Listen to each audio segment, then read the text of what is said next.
अब हम लोग बात करने जा रहे हैं यहाँ पर हम बात करने जा रहे हैं यहाँ पर उच्चतर शिक्षा सेवा आयोग की। और वास्तव में ये अभ्यर्थियों के लिए बहुत टफ हालात हो जाते हैं कि जब वो लगातार अपनी पढ़ाई कर रहे हों और उस पढ़ाई के बावजूद भी उनका सिलेक्शन की जो उम्मीद है वो दूर होती जा रही है, क्योंकि समय कोई आयोग निश्चित नहीं कर पा रहा है कि कब एग्ज़ाम होगा, कब डेट होगी और क्या ऐसा कुछ होगा जिससे हम बेहतर कर पाएँ।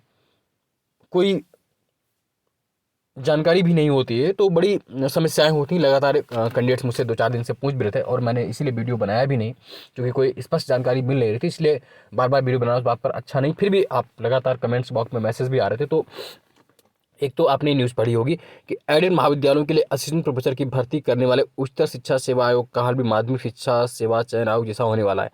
चयन बोर्ड सदस्य भिन्न है और उच्चतर शिक्षा सेवा आयोग अध्यक्ष भिन्न होने वाला है ना। चयन बोर्ड में भी कोई मेंबर नहीं है। इधर उच्चतर शिक्षा में असिस्टेंट प्रोफेसर की 1017 पदों के लिए होने वाली है। दोनों संस्थाओं में आवेदन लेने के लिए बाद भर्ती प्रक्रिया ठप है, क्योंकि दोनों बोर्डों का कोरम पूरा न होने से भर्ती प्रक्रिया नहीं हो सकती। इन संस्थाओं में अध्यक्ष और सदस्यों की भर्ती के शासन गंभीर नहीं है। चयन बोर्ड में अध्यक्ष और 10 सदस्य के पद हैं, वर्तमान में सदस्य नहीं है और 8 अप्रैल को अध्यक्ष सेवा मुक्त हो जाएंगे। उच्चतर शिक्षा सेवा आयोग में भी अध्यक्ष और 6 मेंबर्स के पद हैं। कितने? एक अध्यक्ष और 6 मेंबर। वर्तमान में अध्यक्ष और 4 मेंबर हैं। 4 फरवरी को एक सदस्य सेवा मुक्त हो गए, कृष्ण कुमार के हो जाएंगे और हो भी गए हैं। उसके बाद 6 फरवरी यानी कि कल अध्यक्ष ईश्वर सौराम विश्वकर्मा और सदस्य रजनी त्रिपाठी का कार्यकाल भी पूरा हो जाएगा।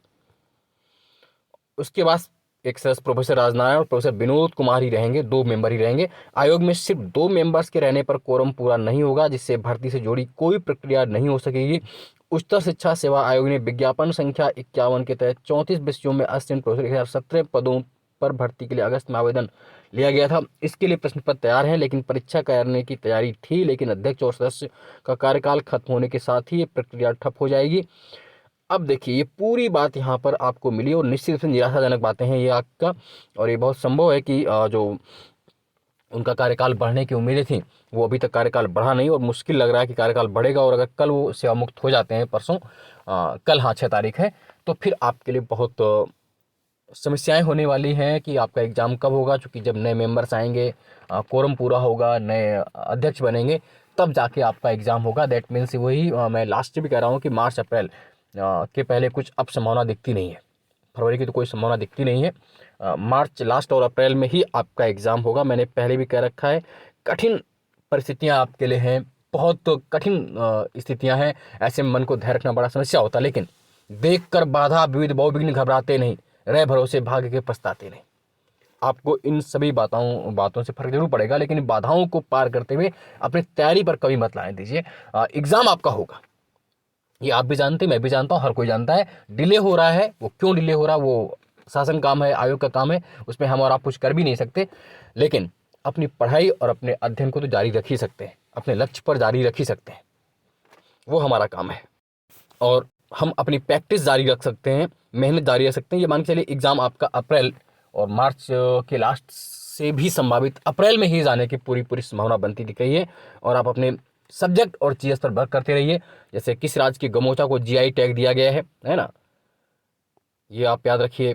देश का पहला एक्वा फार्म किस राज्य में खोला जा रहा है? स्टैचू ऑफ डिग्निटी का अनावरण कहाँ किया गया है? इस तरह के क्वेश्चन से हम जो टेस्ट सीरीज हमारी चलती है। भारत में किस धार्मिक समूह का सर्वाधिक भाग नगरी है? ये देखिए, है ना, बहुत से क्वेश्चन है ये देखिए। कुंभ मेला को प्रारंभ करने का श्रेय किसे दिया जाता है ना? कौन सा सही सुमेलित नहीं? राष्ट्रीय महिला आयोग, राष्ट्रीय अल्पसंख्यक, राष्ट्रीय पिछड़ा वर्ग। स्टेनिसिस क्या है? एक अच्छी परिकल्पना की निम्नलिखित में कौन सा सही से विशेषता है ना? संप्रात्मक होता है या व्याख्या की परिचितता होती है, या कंप्यूटर संदर्भ में जीपीजी फाइल में क्या होता है? ये सब इस तरह के क्वेश्चन जो आते हैं ना आपके, बहुत बेहतर क्वेश्चंस आपको मिलते हैं यहाँ पर देखने को, है ना। तो ये कौन सा सही सुमेलित नहीं है ना? जलियांवाला बाग हत्याकांड के विरोध में किसने नाइटहुड की? किस देश में प्राकृतिक आर्सेनिक प्रदूषित जल मिलता है?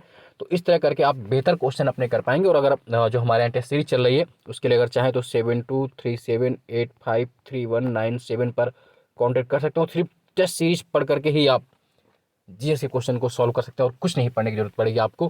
खैर, इन विभिन्न परिस्थितियों में, इन बेहद अंधकार में अपने आप को प्रकाशित करना है।